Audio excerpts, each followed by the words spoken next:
بسم الله الرحمن الرحيم. إنك لا تنادي فهبوا يا بني قومي أسودا أعيدوا للدنا أمجاد عصر وفلوا بالحديد لنا القيود. Hello everyone, this is Colin once again. I just want to start off this video by saying thank you for everyone who has watched my Aussie CDA update number 3 video. I have been extremely busy, and so first off I would like to apologize for not making this video until now. I've been extremely busy, like I said in my update. Been extremely busy with school and with work, and so haven't had time to actually sit down and clear my thoughts and make a video and be prepared for it. And I was shocked when I checked my YouTube account that video reached over 1,000 views, and it's only been up for about less than a week. So I want to thank everyone who watched that video and who's interested in what I've been up to. That's really nice of you guys. And I would like to first apologize to Silas, aka Yeshua is my Lord, for not making this video sooner. But like I said, I've been really busy. One thing I want to also mention in this video before I come to the main topic is that someone left a comment on my update saying, "What about the website, Aussie? What about the website that you've been saying that you are going to be working for?" And yeah, I have an update for that. With regards, I had been telling people on various mediums, YouTube and elsewhere, that I was hired or brought on board to this Muslim website, this new Muslim website, with the job of writing articles that refute articles found on Ahmad's Quran 3's website, in the name of Allah.org. And the brother who runs it informed me, this was a while ago, this has been a while now, probably maybe a month ago, he informed me that he would no longer need my services. His goal for the website had changed. He wanted to create a website that only focused on teaching Islam and wasn't really concerned with refuting haters. And I have no ill will towards the brother. Inshallah, God willing, when he decides to be public with the website, I will of course help advertise it, because I think it's going to be a great website. But I respect his decision for the vision he had for his website. So the question now becomes, where can you all read my articles? If I ever write articles in the future, where will I put them? And the answer is, I'm going to put them on my blog, and I'll put the link in the description section. And please, if you want to, subscribe to my blog if you'd like, so you can keep up with what I'm doing on there. I'm going to be posting more articles of various natures. I occasionally will post some of my videos on the blog, and you can find on that blog some of the videos that were corrupted because of the bug that was going around YouTube. You can find some of my very, very first videos on that on the blog as well. So a lot of fun stuff there if you're interested. Okay, so let's come to the topic at hand here. The topic, as you can see from the title of the video, is Surah 9, verse 123. And like I said, Silas was the individual who brought this up to my attention, and I want to thank him, because I had forgotten that this is another one of those verses that is abused by haters at any turn they can get. Haters here on YouTube and elsewhere have been doing it for some time, and I find that they do it because they read just the verse completely out of context, and they also just read the Tafsir of Ibn Kathir without really understanding what Ibn Kathir is saying and what the earlier Tafsirs and commentators and with a consensus of scholars say about the meaning of this verse. And Silas mentioned this verse plus what the Tafsir of Ibn Kathir says, so I'll be addressing both. And we'll, God willing, inshallah, we will come to the conclusion about what Muslims say, what the majority, what the consensus of scholars say about the meaning of this verse. So the verse, in its, I'm just going to read the verse, because right here we'll talk about the context of a different nature, but I don't think it's necessary to read the surrounding verses at this point. But the verse reads, chapter 9, verse 123, "O you who believe, fight those of the disbelievers who are close to you, and let them find harshness in you, and know that Allah is with those who have taqwa." And we'll read what Ibn Kathir says about the subject. He says, "Allah commands the believers to fight the disbelievers, the closest in area to the Islamic State, and then the farthest. This is why the Messenger of Allah started fighting the idolaters in the Arabian Peninsula. When he finished with them, Allah gave him control of Mecca, Medina, Al-Taif, Yemen, Yamaha, Hajar, Khaybar, and Hadramaut. and other Arab provinces, and the various Arab tribes entered into Islam in large crowds. He then started fighting the people of the scriptures.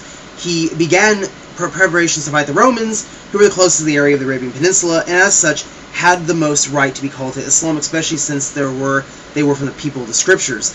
The Prophet marched until he reached Tabach and went back of the extreme hardship. Okay, and I'll pause there for a second, and you can read this. I'll put the link in the description section. He tells the history of what happened at the Battle of Tabach and the expedition, all of that. Then, let's see here. It talks about Abu Bakr and Umar. Then it talks about Uthman, and it talks about their expansions and things like this. And then it says that Islam appeared in the eastern and western parts of the world, and Allah's word was elevated and his religion apparent. The pure religion reached its deepest and against Allah's enemies, and when the Muslims overcame an ummah, they moved to the next one, and the next one, crushing the tyrannical evildoers. They did this in reverence of Allah's statement, "O you believe, fight those disbelievers who are close to you." Allah said next, "And let them find harshness in you," meaning let the disbelievers find harshness within you against them in battle. The complete believer is he who is kind to his believing brother and harsh with his disbelieving enemy.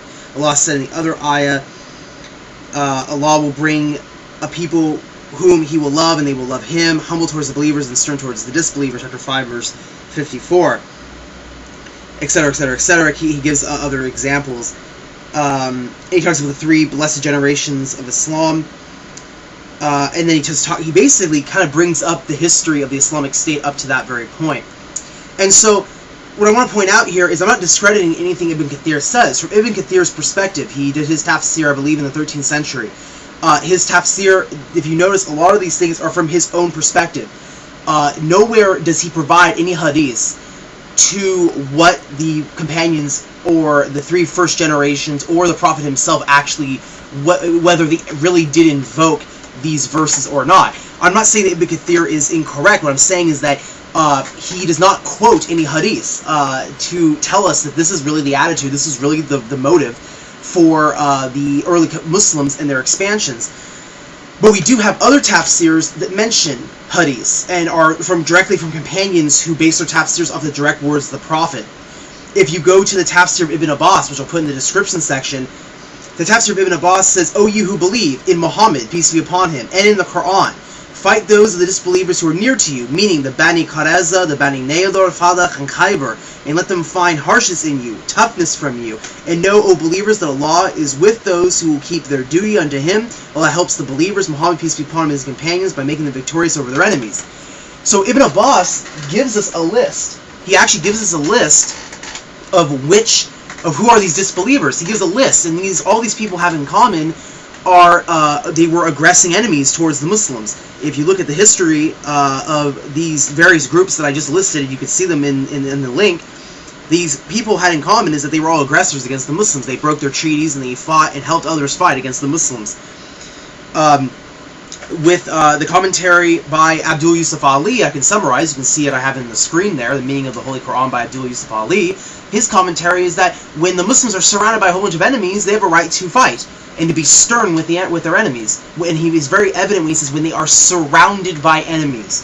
Maulana Muhammad Ali, in his commentary of the verses, says that because it mentions here for the verses says because it was they who persecuted the Muslims. The object was to stop persecutions.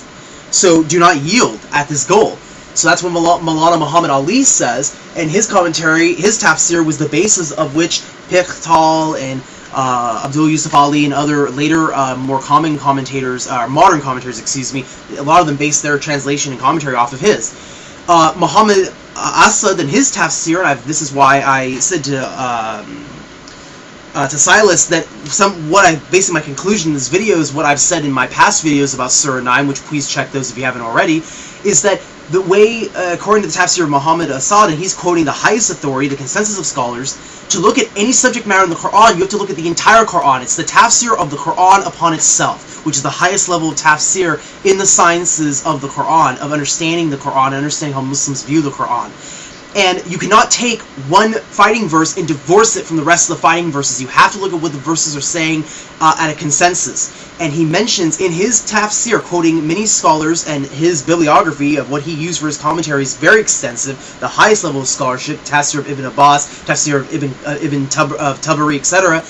He says that this verse is referring to being harsh with disbelievers who fight you. In other words, it is of a defensive nature. And as I quoted all these other commentators, modern commentators, and there are many more that you can have access to, that is their consensus. That is the consensus. And this is still referring to the rules of war, which if someone fights you, be stern with them, even if they are near to you. That is what the consensus says. Ibn Kathir is giving a sweeping historical commentary in his tafsir of what happened in Islamic history. He is attributing on his own accord these verses as the motive for why these expansions were legitimate, which is his opinion. But note, in his tafsir, he gives no hadith to that verse. And when he quotes these historical contexts, he gives no hadith to back up what he says. Again, I am not speaking ill of Ibn Kathir, may God be pleased with him, but I am merely pointing out that this is his sole opinion, and that I have a consensus here with these other scholars, even Ibn Abbas, who was a companion of the Prophet, who cites literally a list of what he saw and what he learned from the other companions and from the Prophet himself, as enshrined in the Tafsir of Tabari, that this is what the verse is connotating, specific enemies that are listed in his Tafsir, and not the sweeping overgeneralization of all unbelievers, which of course would run contrary to not only Sharia law, but the consensus of scholars and the Quran as a whole. So I hope that was enlightening for everyone. Thank you everyone for watching. Assalamu alaikum wa rahmatullahi wa barakatuh. Peace be with you all.